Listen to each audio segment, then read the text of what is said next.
Leicester Square has gone a little bit crazy for my three guests. Margot, Brad and Leo, thank you for joining me. And can I say huge congratulations on this film. It is awesome. It's so great. Thank you very much. Margot, I'm going to start with you.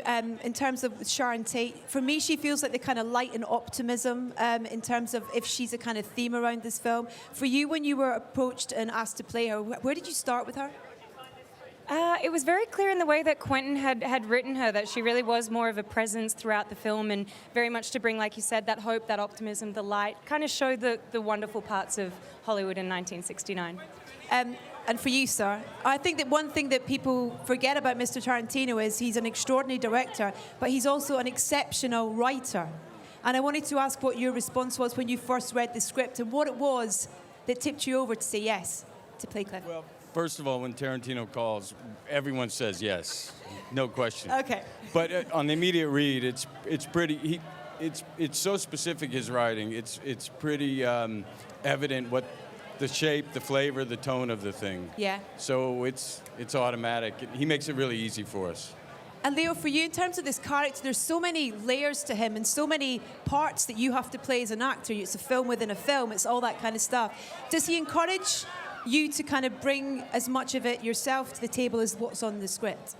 I would say a combination of both. The amazing thing about getting to work with Quentin is all the reference that he gives you, not only from history, from his own imagination, but actually getting to watch films. I mean, it's truly an educational process. He's one of the most unique visionary filmmakers of our time, and his ability to combine, fairy tales with reality is nobody else does it like him. So the whole process of creating these characters and all that reference is what makes the film ultimately an incredibly enjoyable experience. Even the singing? I still cannot hold a tune to this day. I think you do pretty well.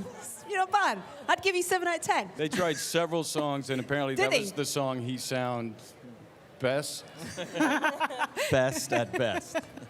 What was it like how would you describe being on set of a Quentin Tarantino film? Because I've spoken to producers, some of your other castmates here as well tonight, and it feels like such a kind of family environment in terms of it's all teamwork. Is that how you would describe it? It is. I mean, so many of the crew members that you work with on the set have worked with Quentin since, Marty's worked with him since Reservoir Dogs. So, I mean, there really is a community and family feel there, and they all have in-jokes. And then anyone welcome to that family for the first time is immediately, feels a part of it. It's fun, and he always plays music. And on set? Yeah.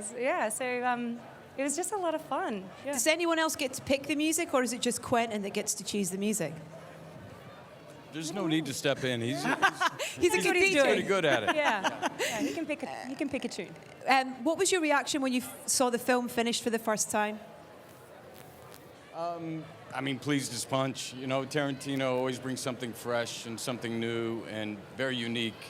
And what I most love about this one that I didn't understand during shooting, it really feels like a confluence of all his work. There's a little bit of all his previous work in this, and it's threaded really beautifully. Yeah.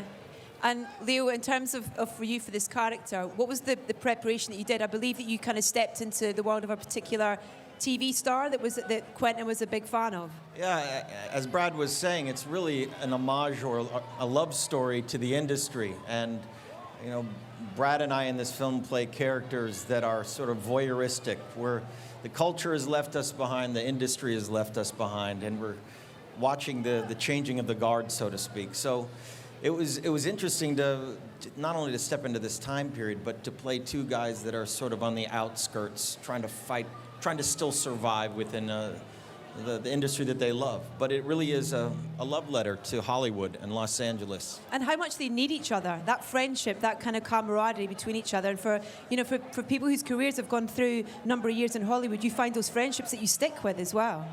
Nice thing to celebrate. We've run out of time. Thank you so much for coming and joining us here. Please, thank you. Everybody put your hands together for Margot Robbie. Thank you guys for coming out. We appreciate it. Thank you.